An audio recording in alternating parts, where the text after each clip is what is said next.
for people who aren't familiar with corporate governance, the most basic thing we need to understand is that corporations are centers of power, and they're kind of political entities in and of themselves. There's voting that happens inside corporations. But what makes the voting in corporations so different than what we experience in our kind of civic lives is that you can buy more votes. All you're doing when you're buying a share of stock, you're buying another vote. And so corporate governance doesn't just like reflect inequities in society, it actually multiplies them. Where the wealthier you are, the more stock you own, you have more say in that institution. And so if you can look at pretty much any inequity in society that's economic, and it is multiplied in a corporation. And it's really perverse. So some of the data that I pointed to in that piece, I forget the precise numbers, but even if you're to think of the elites in each racial category, right? Let's say like college graduate households headed by college graduates. White households headed by college graduates own something like 77-78% of all corporate stock in America. Black and Hispanic households headed by college graduates own something like 2.5%. It's stunning, and it's totally disproportionate to population demographics and anything else. And that's amongst the elite. And it's not just biased against racial minorities or ethnic minorities. It's really biased across class in a major way. And so that's where power resides in corporations. And it's one of these things that once you start peeling it back, the story gets worse. It doesn't get better in corporate governance. I mean, 2%? It's staggering.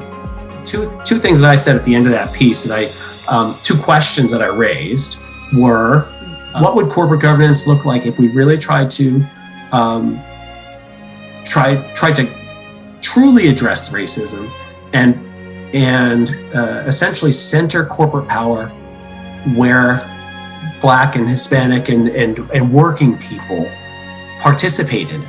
We participate in the corporate system and we add value. We just don't do it as investors. And so what if you centered corporate voting more around workers instead of shareholders, or tried to counterbalance them? I think we have a lot more collective intelligence and collective innovation and collective potential than we have tapped into. And when we're thinking about business and corporations in particular, I think we leave a lot on the table. And so I just think there's huge opportunity in creating more inclusive and more democratic companies. I just add two things.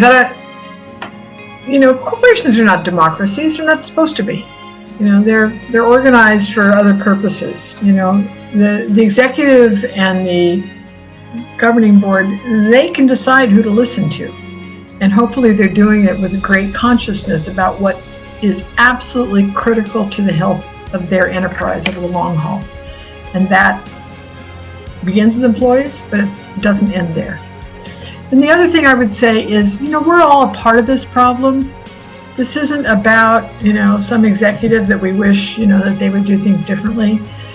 We make conscious decisions. As consumers, we tend to rebound to price and convenience over all of these things that we say we care about.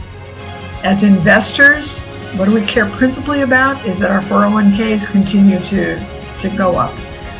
And there's trade-offs built into all of the decisions we make as citizens, as consumers, and as employees as well. And so, I kind of welcome that conversation as well, to say, where do we each have real kind of agency here? And hopefully we can model for executives what that ought to look like as well.